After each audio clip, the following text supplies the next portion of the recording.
For complete coverage of news, turn to UCF Nightly News, covering late-breaking stories that affect you and your community. Blake Bortles and running back Storm Johnson. Dedicated to investigating the story and asking the tough questions. From the University of Central Florida campus all the way to Cocoa Beach. We bring you the latest news in all of Central Florida. Coming up on UCF Nightly News. We want to put the pressure on our elected officials. More than 30 UCF students went up to the state capitol this week. Nightly News reporter Simone Davis tells us how students are pushing lawmakers to pay more attention to solar energy. Plus, UCF is in the early stages of possibly expanding its campus to downtown Orlando. So it's only natural, in my opinion, for UCF to be looking at ways we continue to grow our programs downtown. And later, for many students, graduation is only weeks away. Find out what resources are available to help seniors land a job after college. You're watching Nightly News.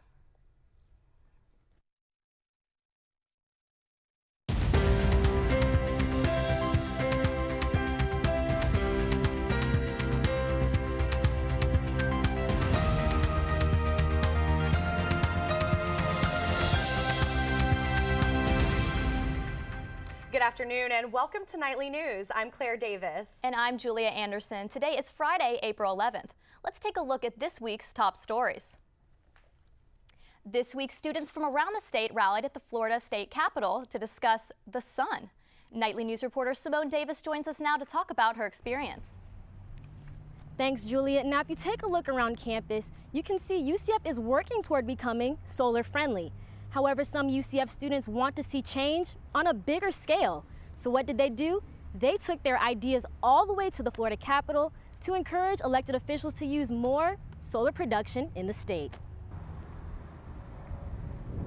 We want to put the pressure on our elected officials.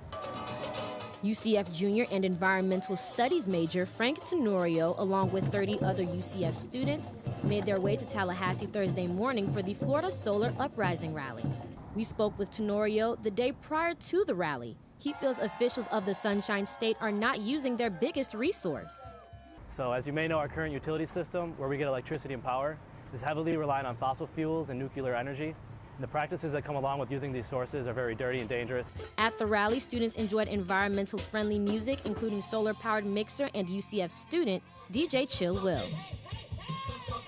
Speakers for the rally included former Governor Charlie Crist and UCF alum and clean air specialist Chris Castro, who hopes the rally motivates more college students to join the cause. An opportunity for us to go back and organize students at our universities and show our administration and the operations that renewable energy is here and that we must invest in it for a better, safe future for us and our children's children. The rally ended with a march to Florida Governor Rick Scott's office. The governor was not in attendance. Now, Julia, as of now, there is no registered student organization pertaining to solar energy. However, Tenorio tells me that there are plans to put together an organization by this summer. Back to you guys. Thank you, Simone. Now, while groups are fighting for more solar energy statewide, right here at UCF, solar energy isn't a priority. At the Student Open Forum this week, UCF's Vice President for Administration and Finance addressed renewable energy. He stated that since UCF is in a hurricane-prone area and because of the area's cloudy weather, the cost for solar panels would be too high and its efficiency would be too low.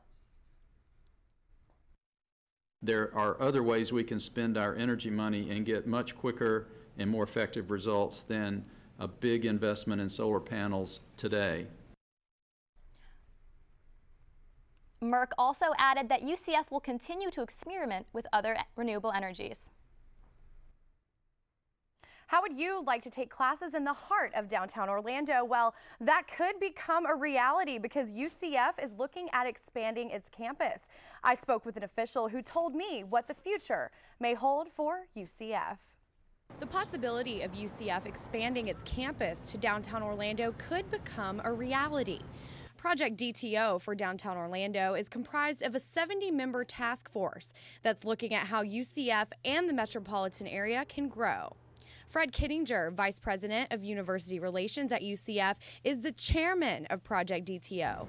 Kittinger says UCF is a major component to the project, and the university is always looking for ways to expand. It's natural for a university, a metropolitan university, to look at the downtown core of the metropolitan market in which we reside.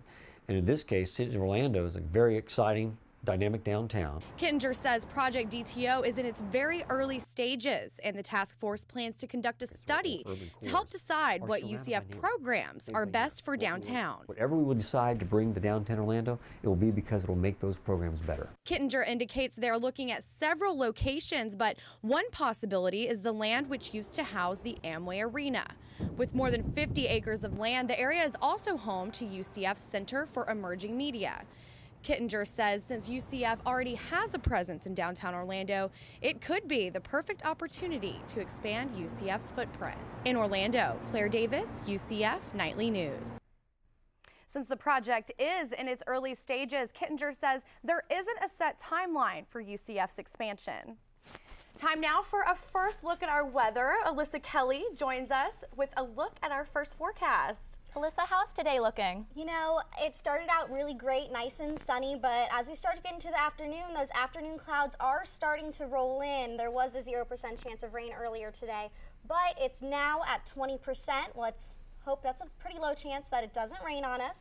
We've got a humidity level at about 68%, which is a little bit high, and then a little bit of an easterly wind, about 5 to 10 miles per hour coming out of that east. And, you know, it's a pretty good day so far, I have to say, to start out our weekend. And, you know, I will give you more on your in-depth forecast a little bit later in the show.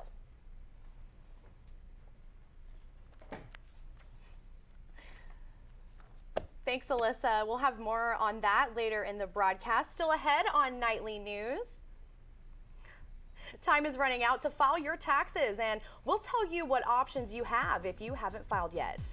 And say goodbye to FCAT.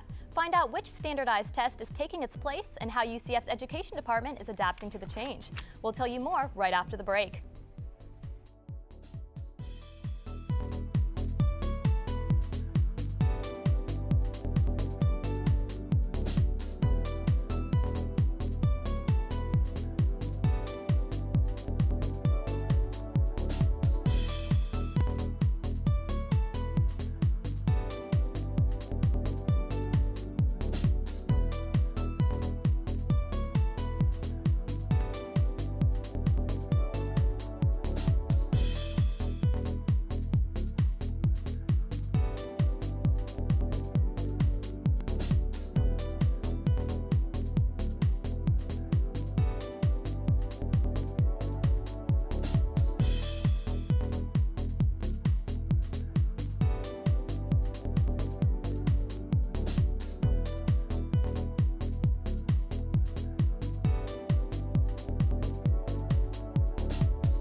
If you're one of those people who text and drive, there's a new app that will help you avoid doing just that. Text Shield will send an automatic reply to any incoming text messages, which answers your text so you don't have to while you're driving. You can choose to activate the app when the car is going anywhere from 10 to 40 miles per hour. The driver won't see the message until arriving at his final destination. Then the app deactivates and the message will show up. The app was created by Jeffrey and Phil Stiles, two Central Florida brothers who want to stop the problem of distracted driving. About 450,000 people a year are injured. Between 4,000 and 6,000 are killed each year as a result of distracted driving. So we were looking for opportunities to make a difference and really reduce the damage, the collateral damage of texting while driving. Right now, TextShield is only available for Android platform, but Stiles said they're currently working to develop the app for iPhones. Even though graduation is just around the corner for the class of 2014, it's not too late to prepare for life after college. For many students, that means trying to find full-time employment. I know I am. Nightly News reporter Alyssa Kelly finds out ways you can prepare to enter the job market. Some students have a clear idea of what they want to do after college. Well, right now I work at a digital publishing agency and I enjoy it a lot. So ideally, if I could continue working there, maybe move up the ranks, maybe start my own digital publishing agency in a different geographical location. Others are not so sure. I don't want to get really too serious about looking for a job right now because I may just want to end up going to grad school. Now, Career Services offers many amenities to help you, such as workshops and one-on-one attention. If you don't think you can make it over to Career Services before graduation, don't worry.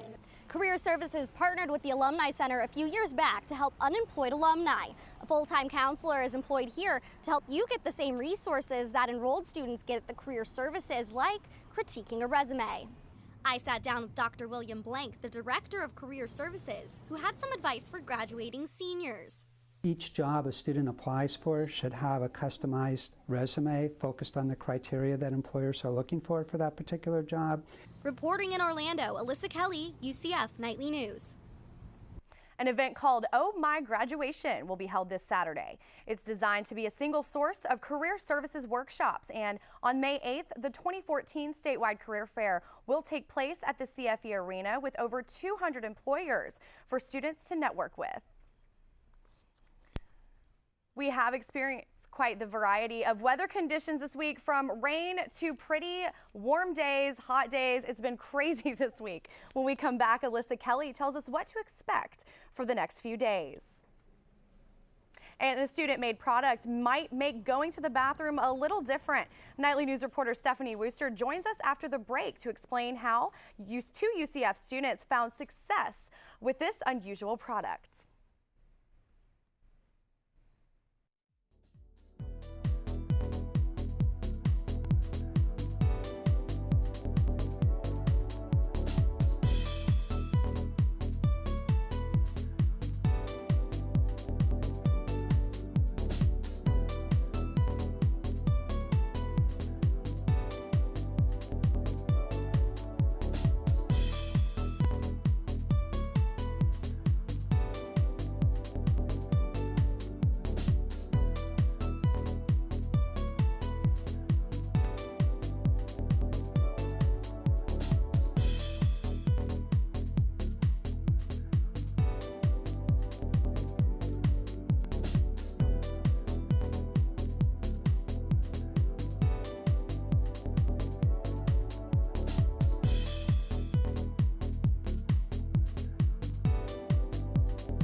Welcome back to Nightly News. Thanks for tuning in. Nightly News reporter Stephanie Wooster is here to tell us what's been going around the world. I know that we have a lot to get to today, so what's going on? Well, Claire, it's been a very busy week. Investigators are still questioning the teen who stabbed 19 classmates and a security guard at his Pennsylvania high school this Wednesday. 16-year-old Alex Rybal is being charged as an adult with 4 counts of attempted murder and 21 counts of assault. The school will remain closed as investigations continue. Now across the nation to Fort Hood, a memorial service was held on Wednesday for the victims of the shooting that occurred there last week when a soldier killed 3 of his fellow soldiers and then himself. President Obama spoke at the service saying efforts would be taken to ensure the mental stability of all returning veterans. And on Wednesday, the Toyota Motor Corporation announced they will recall more than 6 million vehicles worldwide. Included in the recall are nearly 30 models sold in Japan, the U.S., and Europe. Finally, in the most recent update on the search for Malaysian Airlines Flight 370, 2 more pulse signals were detected by ships off the coast of Australia on Wednesday. This brings the search area down to 1/3 of what it was just last week. Officials hope to narrow the search even more and then will send in submarines to search the area. That's just some of what's happening around the world. Back to you guys.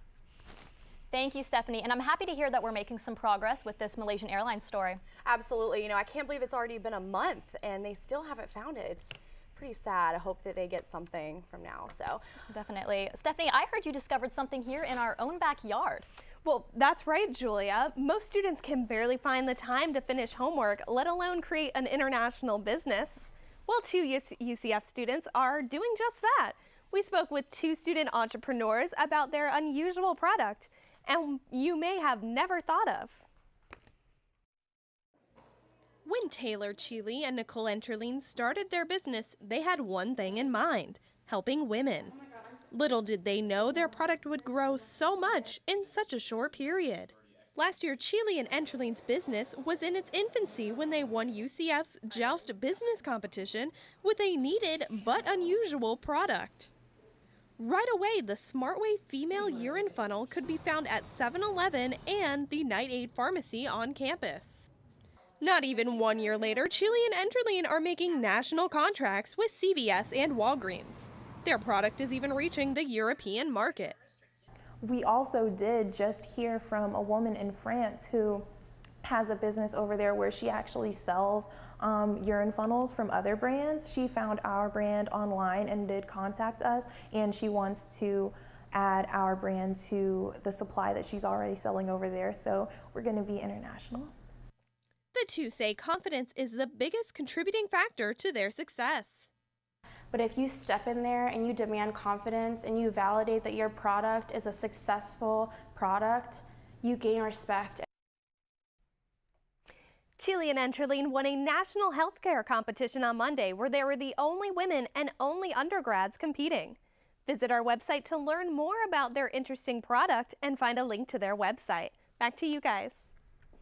Now that is definitely an interesting product. Absolutely. I don't know if I would buy it or not, but we could use it if we ever went camping. You never know. That's true. Thank you, Stephanie. Now let's take a live look outside our studios. The weather was looking gorgeous earlier, but Alyssa, what's the weather looking like now? Well, guys, if you take a look right outside, as I was telling you, it looks like the clouds are starting to roll in and it looks a little bit overcast. You know, that doesn't mean that it's not a good day to still go outside and enjoy the weather. It's still nice and warm. But, you know, if you do go outside, please be aware those UV rays can still get to you. The UV index right now is at a 9, which is really high, so please bring some sunscreen with you. We've also been having, you know, a bit of a problem with the pollen count lately. I know I myself is an allergy sufferer, and so is Claire. I caught her sneezing a little bit earlier today. So make sure to take some medication if you are an allergy sufferer like me. Now let's take a look at our state temperatures today. Right now in Tampa it's about 81 degrees. In Miami it's 80 degrees. Basically, if you look around the state, it is starting to look like summer and feel like summer for sure. And so now let's take a look at what it's looking like around the rest of the nation. The rest of the nation is also starting to feel like summer. And if you take a look at me right all over here, the warmest parts, there's some 90-degree weather that we're going to see over in Texas, in Arizona, and in Southern California. And those are going to be the warmest areas there. The majority of the rest of the nation is going to be seeing a 70-degree weather So that's really great as well. Now let's take a look at that precipitation map and see what the next couple days are going to be looking like. If you take a look over here, there is an area of high pressure that is coming off of the coast over here and is going to go across Florida for the next couple of days. And that is going to keep our weather very hot and warm for the few days. Now there's this front that's going across the middle of the nation, this big thing right here. Wherever it goes, it's going to bring rain. And it is a slow moving front, but it is eventually going to get to us, and when it does, it's going to be bringing some rain, possibly some thunderstorms. Now let's take a look at our 5-day forecast. What it looks like, pretty warm. Again, as I say, we're basically going to see 80s for the next few days. There's not really that much chance of rain for the rest of the weekend, so it's a great time to go to the beach. But on Monday, we start to see chance for rain up through Tuesday and Wednesday. So during the beginning of your work week, I would definitely recommend at least bringing an umbrella and keeping it in your bag just in case it does decide to rain. Now, ladies, are you prepared for this weather coming up this weekend? What are you guys doing? It's a nice weekend for the beach. Well, Alyssa, I'm not exactly sure what I'm doing this weekend, but you did get me on the allergy thing. I have been sneezing. My allergies have been absolutely crazy the past few days. I know you guys hate it. But looks like it's going to be good this weekend. You can maybe go to the beach or something. Definitely. I'm going to try to make it to the beach. Absolutely. Well, it's been a busy week for UCF sports. Reporter Chris Groh is here with us to tell us the latest on the Knights. That's right, guys. Head coach Terry Rooney and the baseball team took home plenty of conference awards this week, but couldn't defeat an in-state foe Wednesday night. Plus, we'll tell you why UCF still doesn't have a starting quarterback going into tomorrow's spring game. Sports is up next.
Welcome back, Knight fans. I'm Chris Groh, and this is your UCF Sports Update.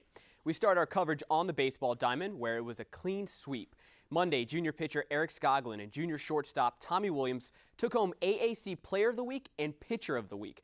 Last Friday versus USF, Skoglund struck out 8, allowed just 5 hits and no runs in 8 innings. Williams, on the other hand, he hit 3 home runs, count them 3, in the night series against the Bulls. He currently leads the conference with 9 total. Now, the Knights baseball team welcomed a familiar foe on Wednesday night. They faced the 20th-ranked Miami Hurricanes. The Canes started the scoring with a sacrifice fly to the infield in the third, bringing in 1 run. After that, they went on a roll. They scored 2 runs in the fourth with a single to left field by outfielder Tyler Palmer, and they added 2 more runs in the 6th with a single by catcher Zach Collins to build on the lead. Now the Knights fell to the Hurricanes 6-5 and went 1-1 in the season series against Miami. As spring football practice winds down, position battles are heating up. Reporter Nick Marciniak tells us who's in line to be UCF's next quarterback. While Blake Bortles is busy impressing NFL scouts, UCF football is figuring out who will fill his shoes next year. Sophomore Justin Holman, as well as freshmen Pete DeNovo and Tyler Harris, are competing for the Knights' starting quarterback job. Outside of a few late-game snaps for Holman last season, the trio has no collegiate game experience, something that the coaching staff is prepared to deal with. This isn't like a microwave. You throw something in there for 20 seconds and it's ready to eat. You don't develop quarterbacks like that. So it's a process. Patience, I think, as you said, is the operative word. No matter who wins the starting job, they will have an experienced receiving corps to help them adjust. So far, players like Brashad Perriman are impressed by the new guys. It's very impressive for young people to come in, and learn the system so quick, and try to battle for the starting position. It's very impressive. Because the race is so tight, this Saturday's spring game right here at Bright House Network Stadium will be the quarterback's best chance to show the coaches what they've got.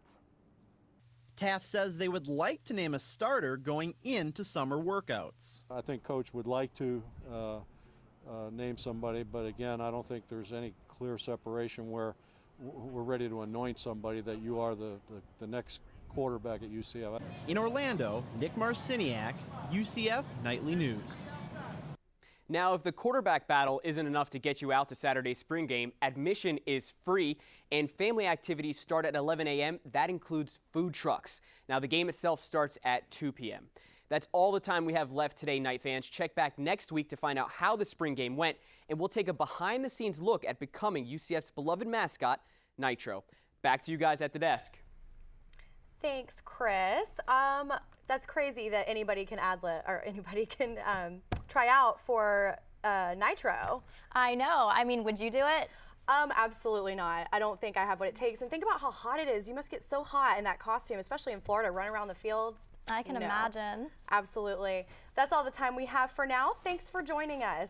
If you have a story idea or a comment about something you've seen here on Nightly News, email us at nightlynews@ucf.edu. And be sure to check us out online at nightlynews.ucf.edu. Join us here again next week. Until then, have a great weekend.